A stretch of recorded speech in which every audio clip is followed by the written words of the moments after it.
Amazonas presenta Hora 25.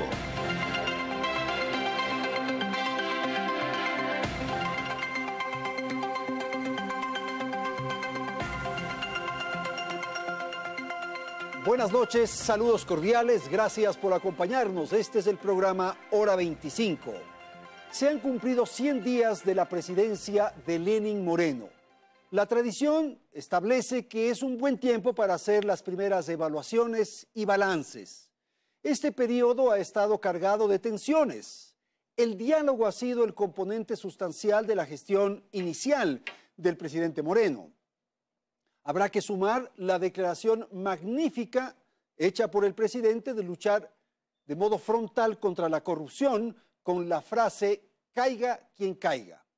No podemos dejar de mencionar la evidente discrepancia sobre la mesa servida, por ejemplo, y la suspensión de funciones al vicepresidente Jorge Glass.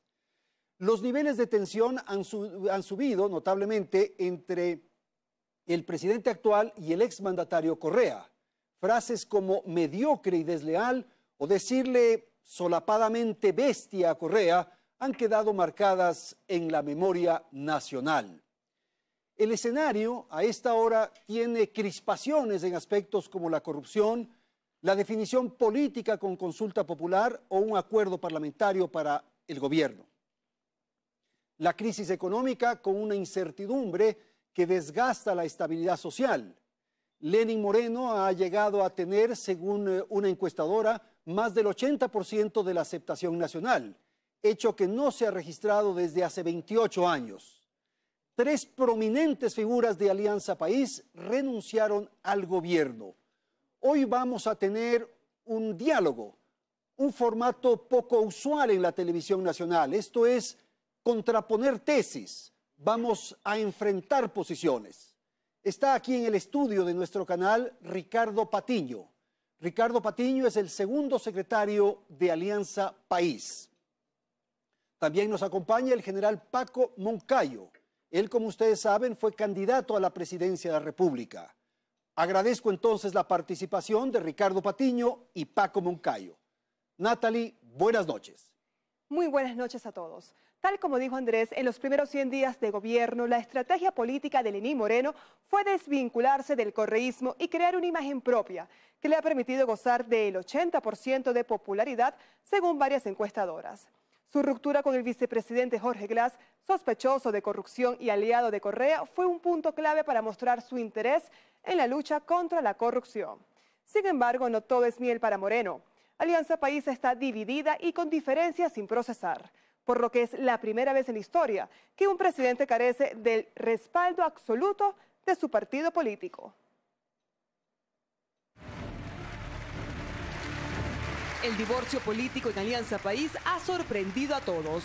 No pasaron los primeros 100 días del mandato de Lenín Moreno y ya el expresidente Correa había llamado a sus adeptos a desafiliarse del movimiento para formar uno nuevo. De a poco, toda la gente va a ir abandonando su comportamiento vejuno y va a empezar a respirar verdaderamente esta libertad nueva. Se respira libertad y eso es maravilloso. Lenín Moreno se ha distanciado del correísmo con gestos tan simbólicos como sentarse a hablar con sectores que habían sido vetados por el expresidente, como la banca y empresarios, indultar a líderes indígenas y encargar la gestión de los medios públicos a periodistas independientes. A los medios de comunicación, tanto públicos como privados, les pido que ejerzan su libertad de expresión, que ejerzan su derecho. En estos 100 días de gobierno, Moreno ha dejado claro que tiene su propia agenda.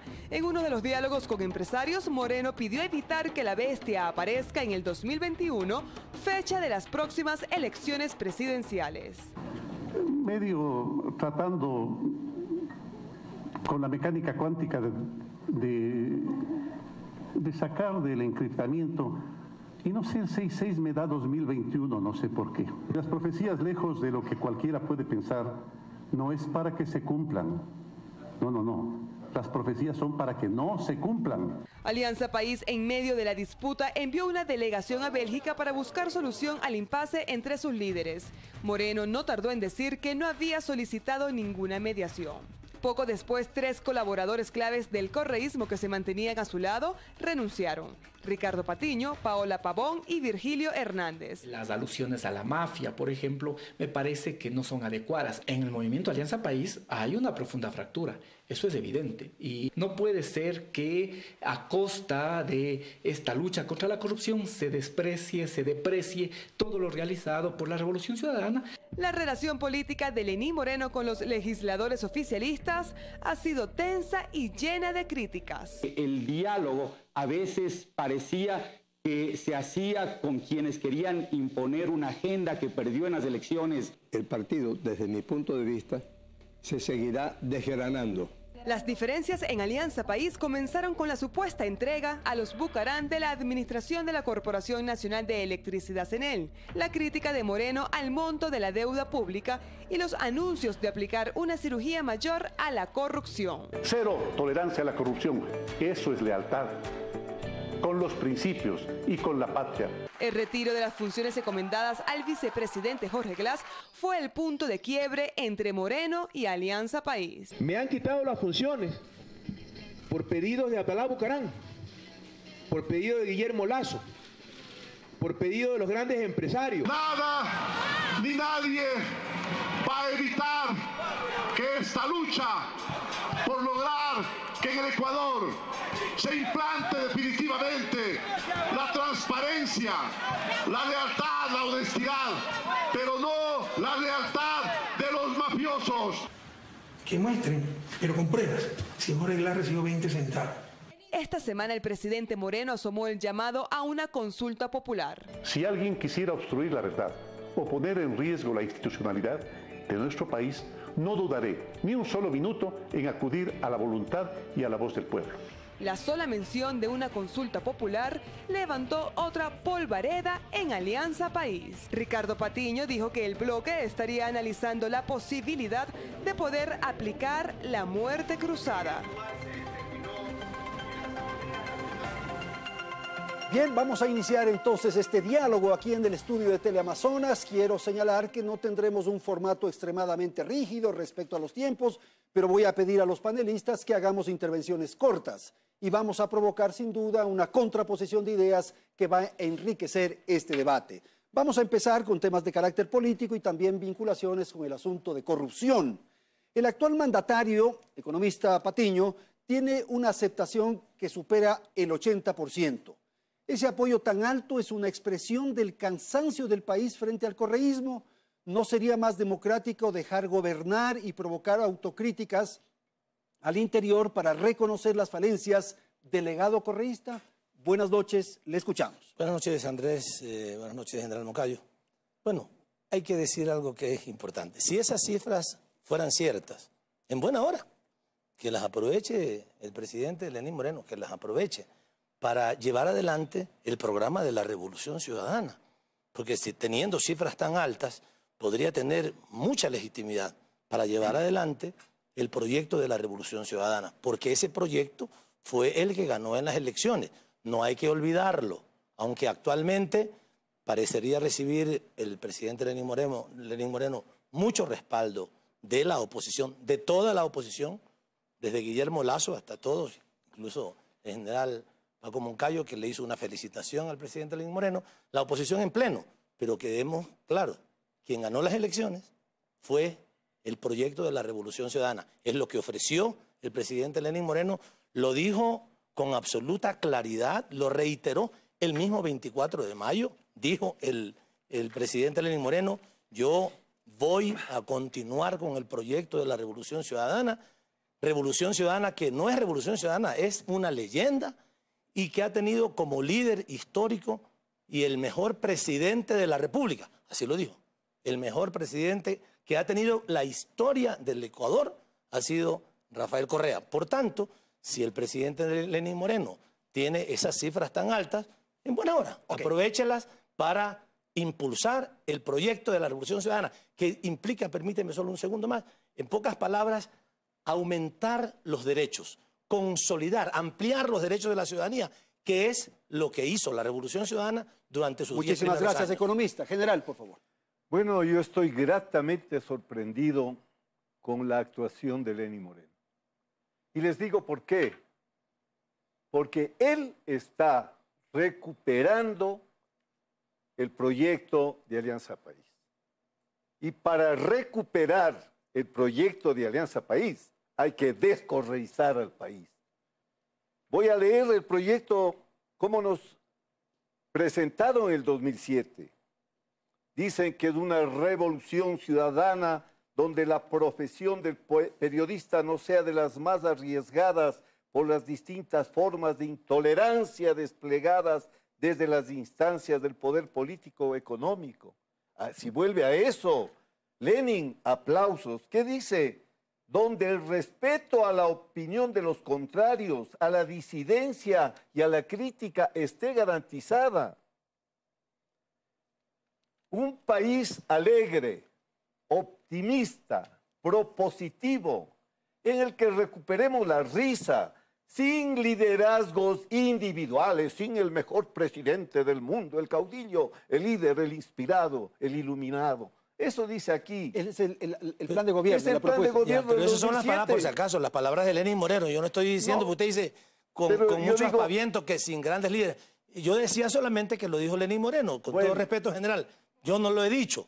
Yo no lo he dicho. Bueno, pero muchos lo dicen. Bueno, pero el propio presidente Lenín Moreno lo dice. Sino en liderazgos colectivos, sustentados en la autocrítica, en la toma colectiva de decisiones, en el respeto a otras opiniones y en la humildad.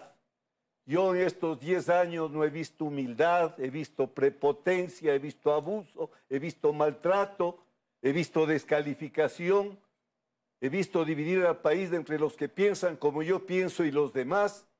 Eso, Lenín Moreno, tiene que terminar para recuperar el proyecto original de... Bueno, economista, yo agregaría un tema más para conversar, para provocar el diálogo. Lo que el general ha dicho. Sí, con el elemento que yo le propuse en la pregunta, que yo le dije, ¿por qué no dejarlo gobernar y provocar autocríticas al interior de Alianza País? Claro. Reconocer las falencias del legado correísta. A ver, pero en primer lugar hay que decir algo, ¿no? En primer lugar, me alegro mucho, general Paco Moncayo, que usted esté de acuerdo con nuestro programa. Usted lo ha leído con tanto énfasis y con tanta convicción, que me alegro que tengamos coincidencias. Mire usted que por el tuit que mandó Andrés parecía que nos íbamos a pelear aquí. Estamos encontrando coincidencias. Usted dice que está de acuerdo con el programa de la Revolución Ciudadana y eso nos alegra mucho. Ojalá algún día usted también esté dispuesto a integrarse a nuestras filas, porque usted cree en el programa. Dice que hay algunos errores, pero bueno, tal vez en el que más enfatizó es que en los 10 años se ha provocado división, prepotencia, falta de diálogo. General Moncayo, con todo respeto, nunca antes en este país se escuchó tanto al pueblo, que es distinto. Antes se hablaba con las oligarquías, no se hablaba, mandaban las oligarquías. Y entonces se hacían diálogos, se tomaban cócteles, cafés, conversaban y mandaban. ¿Quién mandaba? Sino la banca en los últimos años de los gobiernos de la partidocracia. Nunca hubo otra persona más que un banquero en el Ministerio de Finanzas, en la Junta Monetaria, en la Junta Bancaria, estaban los banqueros. No habían personas que con conocimiento de la academia, con información o con experiencia, hubieran puesto las reglas del juego para que la banca no destroce al Ecuador. No es que ahora solamente hay suficiente diálogo, es que ahora hay respeto por el pueblo, respeto por la ciudadanía, que antes no lo había. Antes sucretizaron la deuda, destruyeron al país con el feriado bancario, destrucción que todavía sigue cobrando víctimas en el extranjero y en el país. Eso es lo que había. No queramos volver al pasado, general, por favor. No queremos volver a ese pasado. Y a los periodistas ha habido respeto, por supuesto, pero también para la ciudadanía. Cuando se habla de libertad de expresión, no podemos decir que tengan libertad de expresión solamente los dueños de los medios de comunicación o los periodistas para decir lo que les da la gana. ¿Por qué no les gusta que haya una ley de comunicación? Porque ahora tienen la obligación de rectificar. Y esa obligación antes no se tenía. Ok, muchísimas gracias, economista. Gracias. El tema de la corrupción quiero plantear a continuación, sin perjuicio de que comente. La idea o sensación de la ciudadanía es que Alianza País y toda su estructura protege al vicepresidente. ¿Es posible pensar que había todo un andamiaje que se creó durante esos 10 años para provocar corrupción? Yo creo que sí. Y puedo objetivamente decir las razones. Nada de subjetividades. En primer lugar, digo, claro que el proyecto del 2007 era un excelente proyecto, pero ese proyecto no implicaba que el poder le meta la mano a través de la función de participación ciudadana y control a todos los organismos que tenían el deber de controlar la corrupción, pues. Si yo tengo fiscal propio, si yo tengo jueces propios y lo puedo demostrar, yo nada de lo que hablo lo digo sin fundamentos. Entonces se tomaron el control. Después se tomaron la justicia. Cuando estuvimos en contra de Correa de frente, cuando dijo le voy a meter la mano a la justicia. Ahí están. Lean el informe del juez Baltasar Garzón, cómo demuestra que se manipuló para tener una Corte Nacional a gusto del presidente Correa. Ahí está el informe, lean, para no hablar de los tweets que hoy conocemos y la noticia del Comercio de hoy, que hubo influencia en 17 juicios desde el poder sobre los jueces. Claro que era un buen proyecto entonces, antes de que le metan la mano a la justicia, para la corrupción. Ricardo, por favor, ¿cómo hicieron la ley de empresas públicas? En las empresas públicas, sobre todo el sector estratégico, había pues un representante del Comando Conjunto, un representante de los trabajadores. Ustedes pusieron esa ley en el directorio, un representante del presidente, el ministro del ramo y el representante de Semplades. Correa, Correa y Correa. Todo el desbarajuste que ha pasado es en gran medida porque no hubo otras miradas para poder observar lo que estaba pasando al interior de Petroecuador y de otras organizaciones. Gracias, general. Economista. Solamente para aclarar, porque ya son dos veces que se ha dicho de parte de los representantes del canal. Primero, la querida compañera que intervino dijo sospechoso de corrupción y tú decías, preguntémonos si está protegiéndose al vicepresidente. Es decir, están juzgándolo, ustedes lo están juzgando sin ninguna prueba. Además, sin ninguna prueba. Estamos hablando de sospechoso de corrupción y por otro lado de proteger al vicepresidente. Lo contrario. Y lo demuestran las decisiones que tomó el bloque, la decisión que tomó el bloque en su última ocasión. Y por pedido del vicepresidente. ¿Me quieren enjuiciar? Dejen que me enjuicien. Yo voy a demostrar mi inocencia. Lo ha dicho Jorge Glass. Y el bloque en su totalidad dijo, adelante. Aunque esos supuestos fundamentos o indicios realmente no tienen ni pies ni cabeza, pero está bien. Si la justicia lo quiere procesar, que lo procese y que él demuestre su inocencia. ¿Por qué no el juicio político, por ejemplo? ¿Por qué no el debate antes de la votación, por ejemplo? Pero ¿por qué? Bueno, a mí no me pregunte cómo se maneja. Usted me señala que me cuestiona de que yo he señalado que se lo está protegiendo. Está bien, pero a ver. Le planteo dos temas concretos. Respecto a que se debata o no en la Asamblea, pues yo no puedo saber cuándo se debate, cuándo no se debate, depende del presidente de la Asamblea, depende de los asambleístas. Yo no te puedo contestar eso. Pero respecto a por qué no el juicio político, pero lo mejor, siempre han reclamado eso. ¿Por qué hacen juicio político y no un juicio penal? Vayan al juicio penal. Están haciendo un juicio penal, porque en el juicio político tú puedes decir lo que sea, tirarlo con ventilador y digamos, linchar a cualquier persona en el juicio político. Mejor en la justicia ordinaria, en la justicia penal, con el fiscal y con las pruebas y con los defensores y con los acusadores, con todo el mundo, que lo hagan y que sea el propio vicepresidente Jorge Glass el que demuestre allí su inocencia. Entonces, si después de que demuestra su inocencia le quieren hacer un juicio político, que se lo hagan, pero sobre bases objetivas. ¿Pero usted cree que hay una justicia proba, adecuada, independiente? Por supuesto. ¿Lo que ha dicho el general? Por supuesto que hay esa justicia. El general hablaba del informe de Baltasar Garzón. Por favor, general, hay que revisar ese informe. Ese informe no dice lo que usted dice. No dice Qué pena que el presidente... lo habría traído. Yo hablé con Baltasar Garzón, era asambleísta cara a cara. Lo que pasa que llegó ese informe cuando ya estaba conformada la Corte Nacional. Por favor, ¿cómo puede un juez sacar 0 en la entrevista y otro 10?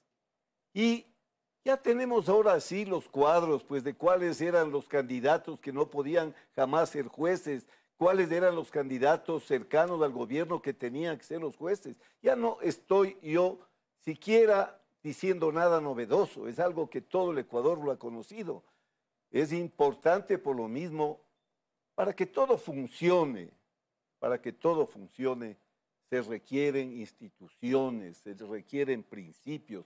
Para que haya este derecho fundamental en la vida de las sociedades, que es la presunción de inocencia, se requiere jueces independientes. Ok, general, sí. Presunción de inocencia que parece que con reglas no hay. Pero yo quiero referirme a lo que nos habías invitado. Realmente yo creo que es muy importante hablar de los 100 primeros días y de qué es lo que debió haberse hecho. Porque esto es lo que todos los ecuatorianos estamos esperando en este periodo, en el periodo de inicio, de arranque, de la continuación de la Revolución Ciudadana. ¿Qué es lo que hemos planteado y le hemos dicho? Yo se lo he dicho en mi condición de consejero de gobierno en el mes y 20 días que estuve junto al presidente Lenín Moreno. Le he dicho, Lenín, es importante que continuemos con este proyecto, que no solamente estemos haciendo algunas declaraciones de algún tipo, algunos diálogos, está bien, ampliar el nivel de diálogo, a mí me parece muy bien, no llegar al extremo de entregarle a representantes de Abdalá Bucaram la eléctrica, eso sí me parece realmente totalmente fuera de sentido, digamos, es darle el queso al ratón, por favor. Todos sabemos lo que ha sido la corrupción en el Ecuador y lo que ha sido la corrupción en Guayaquil, particularmente con Pacifictel. Recordemos las aduanas. Se pagaba por no ver el contenedor. Paso sin ver era. Y se le pagaban en las aduanas. Eso ha cambiado totalmente. Hablando de la corrupción, hablemos del registro civil, hablemos del servicio público, de otro sentido, de otra comprensión de lo que es el servicio público. Y eso tiene que continuar, por un lado, pero por otro lado, Andrés y General Moncayo, también hay que continuar ampliando los derechos de la ciudadanía, que sobre eso es en lo que debía haberse trabajado y realmente no vemos que ese trabajo se produzca. Tengo que ir a la publicidad, retornamos en un instante y seguimos conversando aquí en el estudio de Teleamazonas con el general Paco Moncayo y con el economista Ricardo Patiño. En un instante retornamos.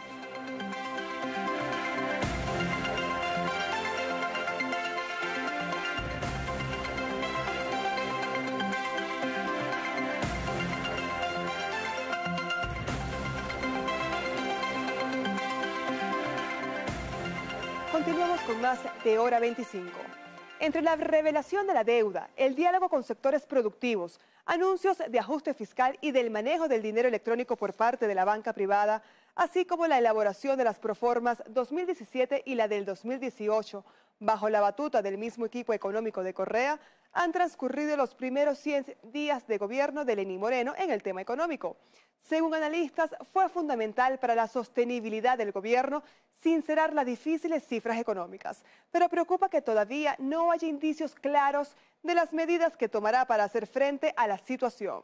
Por lo pronto, Moreno empezó un plan de austeridad que incluye la reducción de salarios a altos funcionarios y la venta de bienes como uno de los aviones presidenciales.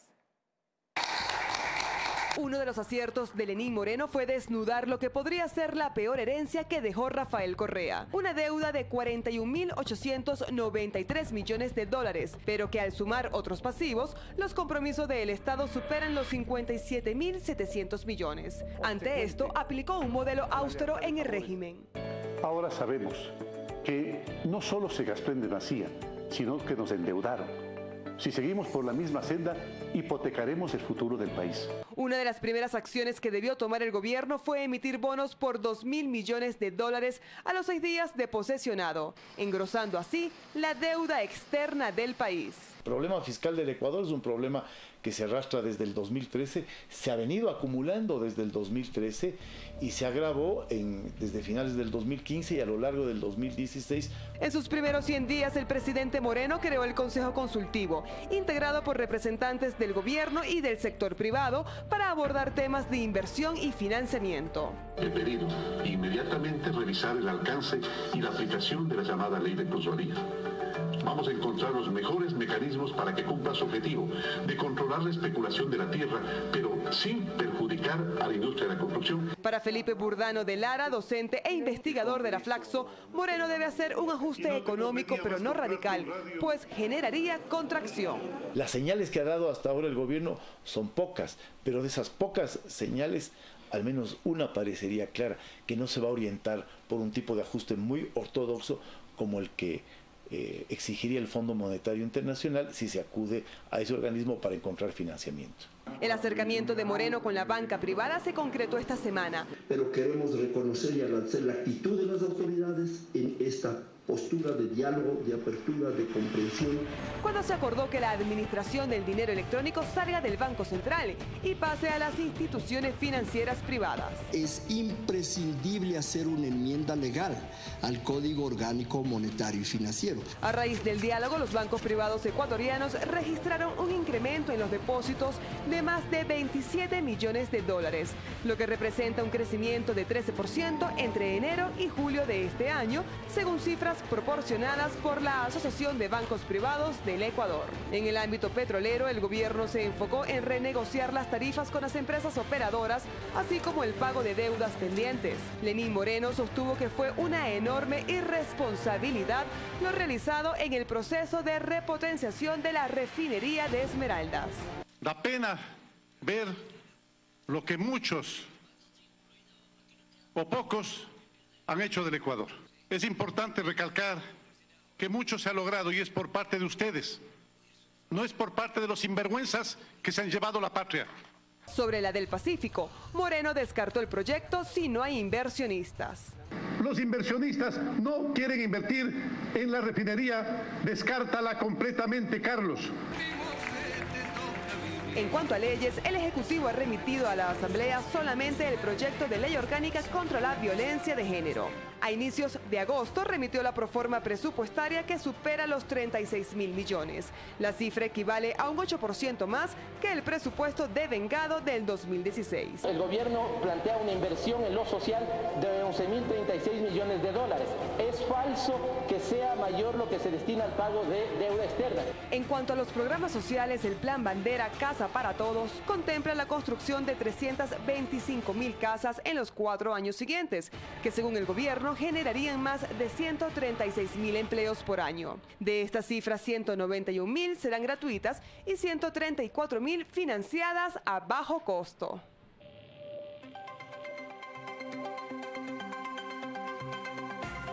Bien, vamos a presentar la segunda parte del programa y quiero dar la palabra al general Moncayo para que dé su apreciación sobre lo que ocurre con la economía, bajo esta consideración que me permito formular.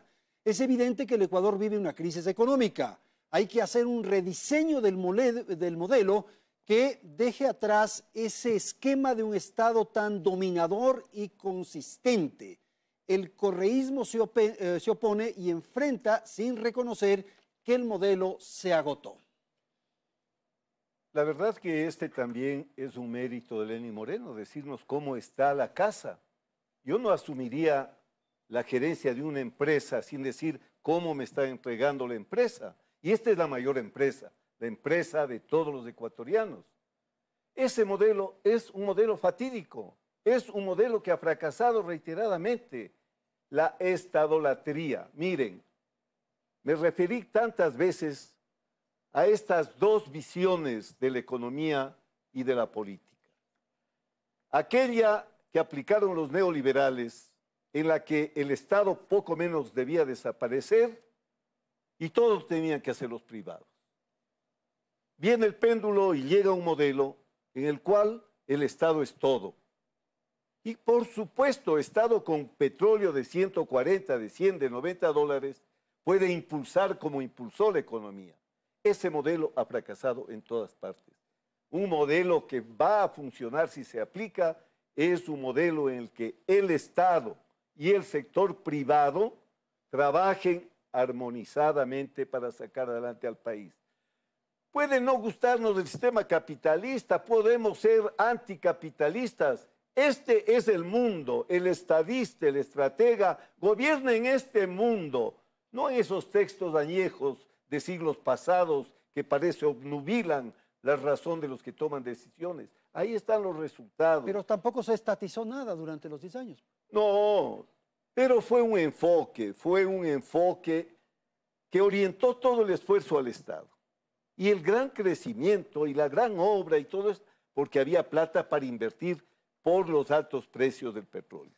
Habla el expresidente Correa, la tormenta perfecta. ¿Sabe a quiénes les sorprende la tormenta perfecta? A los que no son estadistas, a los que no son estrategas, a los que no saben planificar. Los únicos que no sabían que el petróleo iba a caer en sus precios y drásticamente eran los señores desempleados. Yo advertí en la asamblea cómo podían poner el 2014 en el presupuesto el precio de $80 del barril. Al terminar fue 41. Nosotros advertimos, no se hizo caso. Hemos tenido plata como nunca, nos hemos endeudado como nunca, pero no ha habido una conducción estratégica, con metas estratégicas claras, con evaluación de esas metas. Por eso yo he dicho que no hablemos de década ganada, no hablemos de década perdida. Esta ha sido una década desperdiciada. Ok, muchísimas gracias. Economista. De verdad que yo me sorprendo. ¿Cómo puede decir década desperdiciada? ¿Cuánto bienestar se ha creado en este país? ¿Cuánto bienestar hemos creado en este país? ¿Cómo la gente ahora vive de otra manera? Se han reducido en 1 millón de personas las personas que eran pobres. Ha cambiado. Eso es lo que seguramente a alguna gente no le gusta, tanta equidad. Ha cambiado el reparto de la riqueza de una manera extraordinaria, pero extraordinaria. Los dueños del capital que en el año 2007 recibían el 36% de la riqueza del Ecuador, ahora reciben el 24%. El 36 al 24% los dueños del capital. O sea, se ha reducido el 12% la parte de la riqueza nacional que ellos recibían. Y los trabajadores han aumentado de 32% a 38%, el 6% de aumento. Lo otro tiene que ver con las personas que hacen trabajo mixto, los cuentapropistas, etc. Pero ese cambio tan importante es lo que puede molestarle a alguna gente. Y perdone que le diga, general, pero Andrés le hizo la pregunta y usted lamentablemente no pudo contestar. ¿Qué se ha estatizado para hablar de estatización? ¿Qué es lo que hemos hecho con los recursos que se han recibido, no solamente por el aumento del precio del petróleo, sino por la extraordinaria gestión que hicimos, renegociando la deuda externa ilegítima inicial, renegociando los contratos petroleros, haciendo pagar impuestos a los bandidos que no pagaban los impuestos, modificando la estructura financiera del país para que no se vayan los recursos de las personas de todos nosotros, ustedes y todos nosotros, que depositamos los recursos en el Seguro Social. ¿A dónde se depositaban? Ustedes lo saben. Eso era un atraco. Se depositaba en el Chase Manhattan Bank, en el Citibank, en los bancos internacionales y recibíamos el 0.2% de rendimiento anual. Ahora, ¿qué se hizo? Se creó el Banco del Afiliado. Ahora, 168,000 ecuatorianos tienen su casa nueva porque esos recursos se quedaron aquí generando empleo, generando riqueza. Pero, economista, no es cierto, se construyó un esquema, un modelo. No, un poquito más de tiempo a mí. No, si no le estoy interrumpiendo para darle la palabra al general, sino ser justo, incluso hay una repregunta en medio de su respuesta. No. Es que el modelo permitió el consumo, eso sí, evidentemente. Se construyeron centros comerciales, hay más celulares que seres humanos, las calles están llenas de carros, es verdad, el consumo. ¿Qué fábrica se hizo durante los 10 años? Muchísimas. Una fábrica importante, poderosa. ¿Qué se construyó? Por supuesto, muchas fábricas. Se descuidó la producción. Te voy a decir, no. Esto que tú dices lo dice justamente un analista, creo que es economista, pero yo, la verdad, me da mucha pena porque sus conocimientos de economía son muy limitados, que participó justamente en un debate que ustedes hicieron acá hace unas 2 semanas, creo.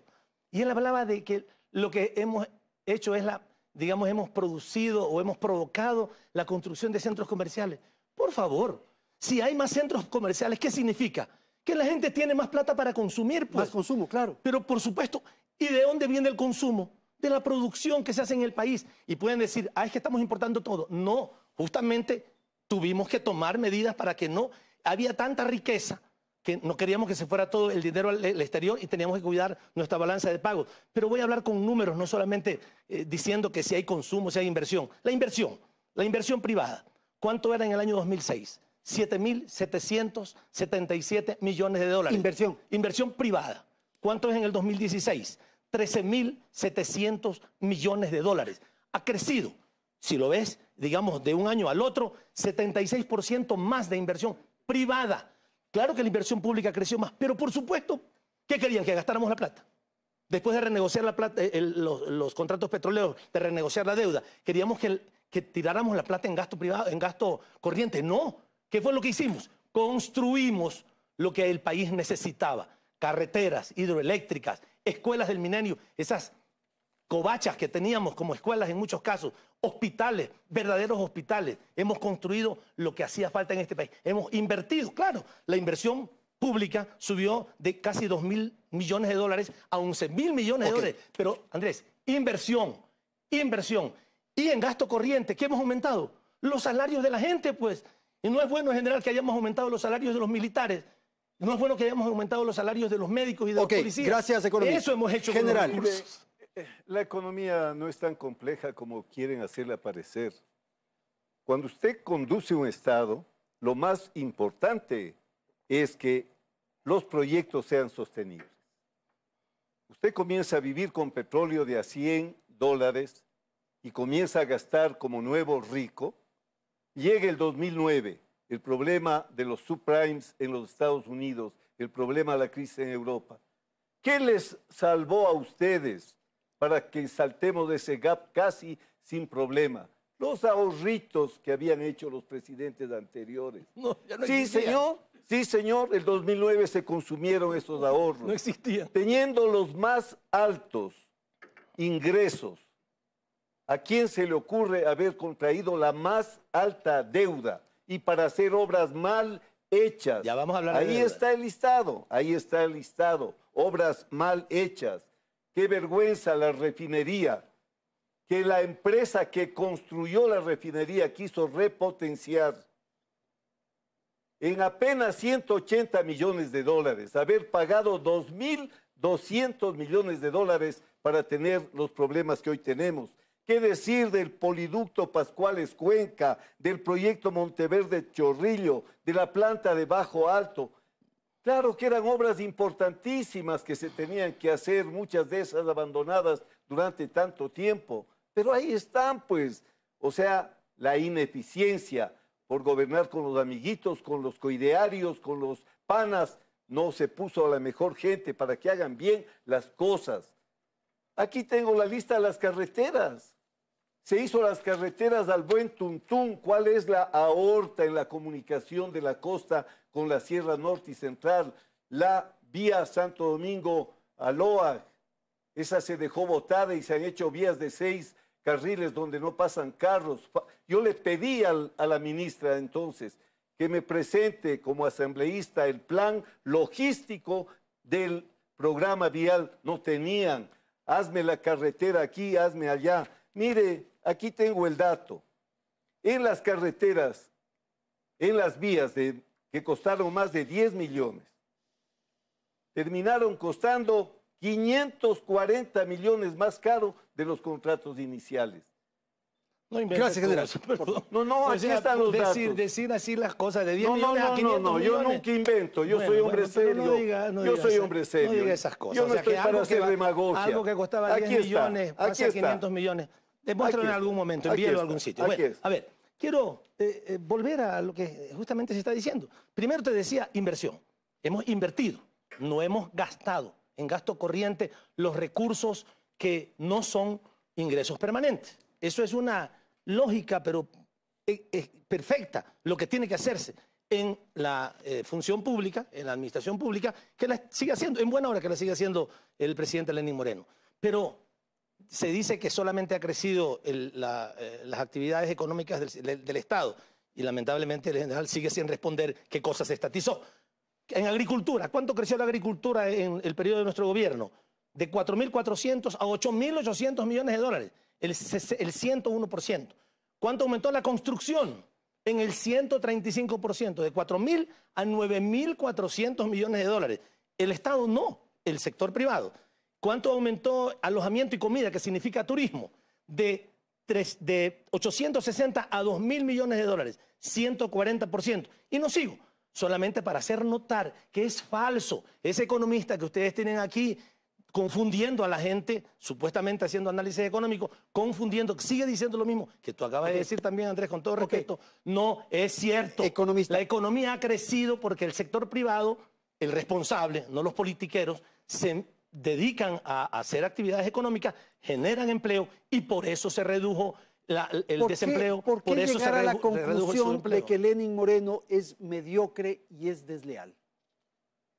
A ver, esas son palabras del expresidente Rafael Correa. Yo no tengo que contestar por él. Pregúntale a él en su momento. Yo estoy diciendo mis palabras. Y mis palabras son las que por las que yo... ¿Y por qué usted se desvinculó del gobierno del presidente Lenín Moreno? Me desvinculé del gobierno porque había suficientes razones.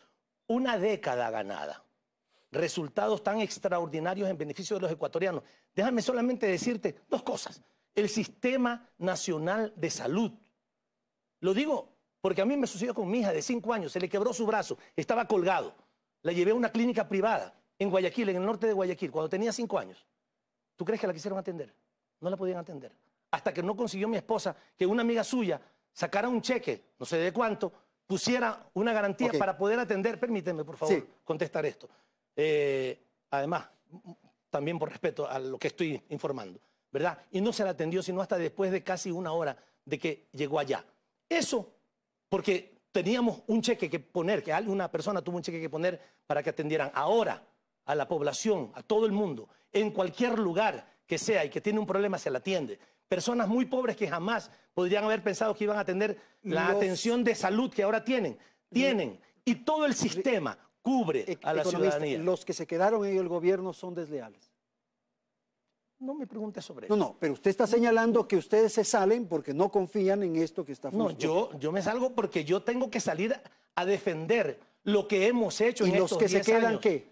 Ellos responden por sí mismos. Yo no tengo por qué hacer mención a ellos. En primer lugar, hay que decir que Ricardo Patiño vive en otro mundo. Yo quisiera vivir en ese mundo. Yo tengo hermanos, primos, parientes. Nosotros, mi familia, ninguno es potentado, no tenemos riquezas, nadie. Mi familia tiene que ir al IES, tiene que ir a la salud pública. Y yo voy siempre. ¡Qué maltrato! Claro, si llega el señor Patiño, pues se mueve todo. Pero cuando va Perico de los Palotes y cuando llama para que le den una cita, yo tengo casos que no quiero contarlos para que la gente se llene de indignación, de familia cercana mía. Cómo los maltratan, cómo les dan las citas para cuando les da la gana o será para cuando pueden. No se trata de pintar el paraíso que no existe. Se han hecho mal las cosas. Cualquier persona con sentido común no puede incorporar a un servicio de salud que ya era insuficiente del IES a todos los dependientes o a una parte de los dependientes de las familias sin que haya un aporte. ¿Quién tiene que aportar? Tiene que aportar el Estado porque no puede el IES satisfacer esa demanda de una manera gratuita. Si no hay aportación, no hay prestación, un principio fundamental en los servicios de asistencia o estos servicios previsionales. Usted vive en el paraíso de ser correísta, pues porque tienen todo servido, todo fácil. Pero veamos la gente, no se moleste, veamos la gente pobre, veamos la gente que tiene que ir a esos servicios. Permítame decir y por algo, otra parte, permítame decir algo. Cuando usted dice que yo vivo en un mundo de fantasía y que cuando yo llego se abren las puertas, no, señor general. Cuando yo llego, yo muchas veces, como hago mucho deporte, tengo que rehabilitarme el pie, el hombro, lo que sea. Y usted puede preguntar en el Seguro Social, voy a atenderme y hacerme la rehabilitación donde todos los ciudadanos se atienden junto con ellos, y tienen excelente atención. No digo que sea una maravilla, pero tienen excelente atención. Ahora tenemos los más importantes, los mejores hospitales de nuestra región general. No olvide eso, esa es la realidad. Que hay que mejorar el servicio. Yo estoy totalmente de acuerdo con usted, que las citas tienen que ser más cortas, que no pueden darse en tiempos tan lejanos. Estoy totalmente de acuerdo con usted. Yo no digo que es una maravilla, pero es que no tiene ni punto de comparación con el servicio, con la infraestructura que teníamos antes. Ok, muchísimas gracias. General, con usted terminamos este segmento. Mire, nadie puede negar que han mejorado las infraestructuras. Qué bueno, me alegro mucho. ¿Quién va a negar eso? Qué bueno, me alegro. Lo que yo creo es que no se ha desarrollado una gestión técnica. Lo acaba de decir el presidente. Si no es cuestión de solamente inaugurar grandes hospitales para ser aplaudidos, llevando los equipos del hospital que inauguramos hace 8 días para poder inaugurar el nuevo hospital. Eso ha pasado, por favor. Eso es falso. Eso lo dice la gente que ha vivido en esos sitios. Eso es falso. Claro que es fácil recibir los aplausos, ¿no? Haciendo grandes obras. Veamos los costos de esas obras. Veamos la queja diaria de la gente por la falta de medicinas. No es un paraíso el que nos ha dejado el correísmo, nos ha dejado un país con graves problemas, porque ahí viene el peor. ¿Cómo vamos a sostener todo esto cuando tenemos déficits presupuestarios que en el mayor optimismo decimos que van por los 5.000 millones? Cuando tenemos un servicio de la deuda en que sumando los intereses con la amortización supera los 11.000 millones, estamos en una situación gravísima. Esa es la verdadera Okay, muchísimas gracias. Tengo que ir a la pausa. Enseguida retornamos y vamos a continuar sobre esto, sobre la economía y la deuda. En un instante.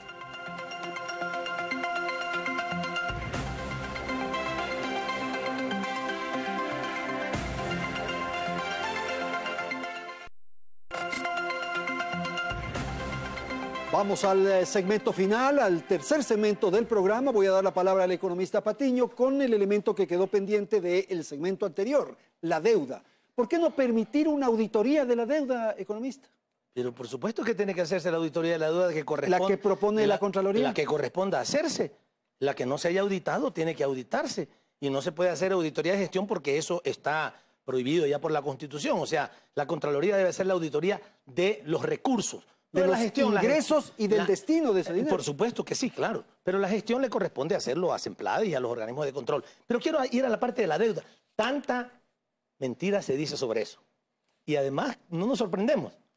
En el periodo 1980-1990, de toda la partidocracia de la que usted también es parte, con todo respeto, general Moncayo, la izquierda democrática. Y con mucho orgullo de haber sido alcalde de la izquierda democrática y haber hecho esa alcaldía que hice, que no les pide nada, porque después de 10 años de ustedes, Quito no está tan bien como estuvo. Muchas gracias por permitirme intervenir. En esos 10 años, la partidocracia, socialcristianos, demócratas cristianos, izquierda democrática, aumentaron el monto de la deuda externa de 20.000 millones de dólares. ¿Sabes cuánto? A 80.000 millones de dólares. De 20.000 a 80.000. ¿Cuánto se ha aumentado en los 10 años, en los 11 años del periodo de la Revolución Ciudadana? De 22.000 a 28.000. 6.000 millones de dólares. En ese periodo, los 10 años, se aumentó en 60.000. 10 veces más de lo que se ha aumentado en este periodo. Y diciendo algo, durante los 8 primeros años de nuestro gobierno, la deuda externa estaba en 12.000 millones. 12.700, 12.400 millones, 12.700, 12.500, 11.800, 13.600. Esos eran los niveles. Claro, cuando nos viene el golpe de una caída del precio del petróleo como la que vino, ¿qué teníamos que hacer? No íbamos a dar un paquetazo como lo acostumbraban a hacer los gobiernos de la partidocracia y aumentar el precio de los combustibles, aumentar el precio del gas, caerle encima a nuestro pueblo con las tarifas de transporte. ¿Qué teníamos que hacer? En primer lugar, hicimos algo absolutamente responsable. Eliminamos todas las inversiones que no se habían hecho. Teníamos que continuar con las que se habían comenzado, pero no podíamos despedir a la gente, no podíamos provocar un desempleo masivo, ni poder caerle con un garrotazo como los gobiernos de la partidocracia se resolvió con deuda a nuestra gente. ¿Qué pasó? Pero un endeudamiento como el que te estoy hablando. Estamos hablando de uno de los países... Al 10.5. Menos... Al 11%. A ver, estás hablando de una tasa de interés, es lo que Andrés quiere decir, y siempre señalando cosas como las que has dicho también anteriormente. ¿Pero cuánto es la tasa de interés de los bonos de esos que se emiten? El promedio es el 1% menos de la deuda que teníamos antes de nuestro gobierno. Más de 11.000 millones de dólares. Más de 11.000 millones de dólares ¿sabes a qué tasa de interés la tenemos? Al 1%. Okay. Y al 1.5%. Cuando tú hablas del 10%, son de los últimos bonos estás hablando de excepciones, pero tenemos que ser serios, Andrés. Okay, gracias. Serios. No, si tú, no, perdóname que termine de hablar, me corta la palabra. Tú estás hablando de que el 10% de la tasa de interés, no, esas son excepciones. Cuando estábamos en la situación más difícil y que normalmente el sistema financiero te cae encima, pero cuando hemos estado en una situación regular, hemos negociado nuestros créditos a tasa de interés. Muchísimas gracias, economista. General. Bueno, la verdad hay que decirla crudamente. Este gobierno tuvo por ingresos del petróleo en estos 10 años más que en los 30 años anteriores todos los gobiernos. Y a pesar de eso, y porque se gestionó mal la economía, ha tenido que endeudarse de esta manera. Hemos tenido porque ustedes le regalaban a las empresas extranjeras el 80% de los barriles de los 100 barriles que salían de nuestra Amazonía. ¿Cuáles de ustedes? Por eso, ¿Cuáles los de gobiernos ustedes? anteriores. ¿Cuáles de ustedes? Todos los gobiernos anteriores. Yo de lo que incluido el suyo. recuerde, la izquierda democrática gobernó e hizo un gobierno ejemplar, ni un centavo. Nadie dice que en el gobierno de Borja o en el gobierno Moncayo se atracó la plata del país. Hay que hablar Nadie de lo dice. cómo se repartían Nadie los lo recursos dice. del petróleo. El 80% para las grandes empresas y el 20% para el Estado. Ahora es al revés. Eso tampoco Por es eso- cierto. Por eso hemos tenido tampoco es cierto. Eso es cierto, Y le señor. voy a decir por qué no es cierto. Hay distintos tipos de contratos. Y este no es mérito tampoco de este gobierno. Esto se hizo desde el gobierno anterior. Hay distintos tipos de contrato. Y cuando se hizo la reforma a la ley petrolera, les hicimos ver que el contrato de prestación de servicios es un buen contrato cuando hay precios muy altos. Pero no es que se va toda la plata y... Mire, llega un momento en que pagar la prestación de servicios ya es más alto que lo que vale el barril de petróleo.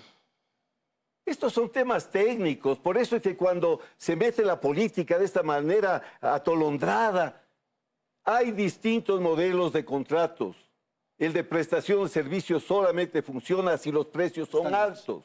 Cuando caen los precios, esto les recomendamos, les hicimos ver, no hay forma de cubrir la ineficiencia, la inoperancia de muchos de los funcionarios. Estamos de este por gobierno. terminar. El asunto es puras palabras, la solamente, corrupción. puras ¿Cómo derivaciones. enfrentar la Permíteme corrupción? solamente Sí. algo. Yo sí quiero decir algo que me parece fundamental. Y es lo que ha pasado con el dinero electrónico y lo que está pasando con los acuerdos del Consejo Consultivo Productivo Tributario. Pero esos son acuerdos del presidente Moreno.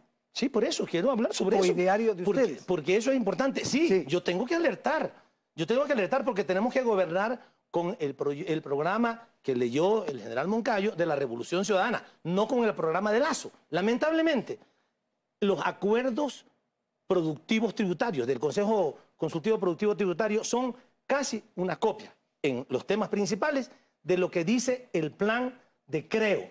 El plan de Creo. Dice lo que se dice allí. Por ejemplo, eliminar el impuesto a la salida de divisas. Se dice ampliar las modalidades de contratación y simplificar los requisitos para incorporación y desvinculación de trabajadores, o sea, tercerización laboral y precarización del trabajo. Estoy hablando del programa de Creo, que es lo mismo que dice el acuerdo del Consejo Consultivo. Eliminar el monopolio del manejo del dinero electrónico en el Ecuador.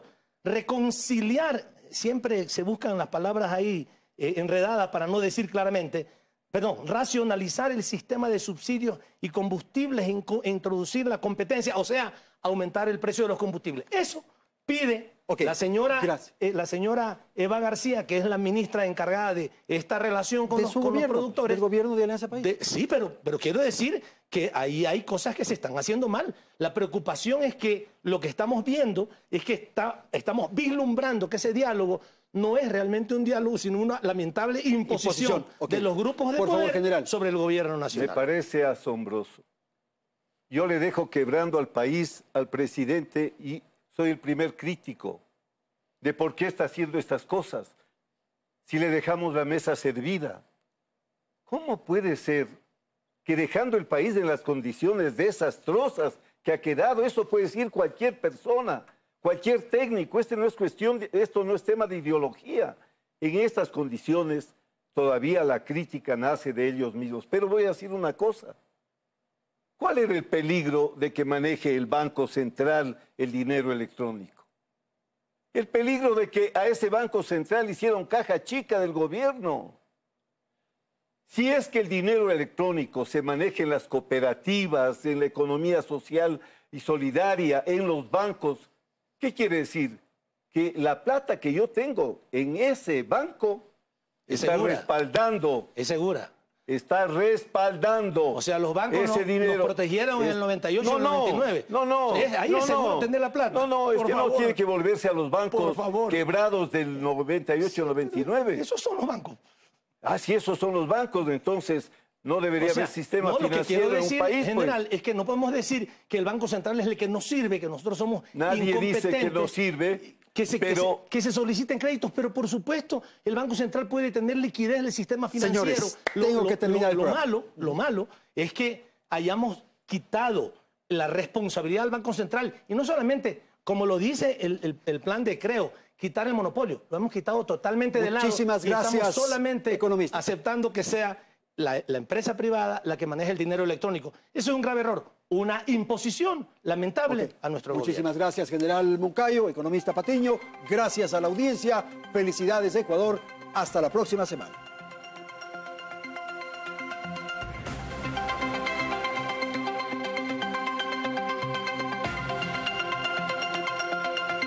Teleamazonas presentó Hora 25.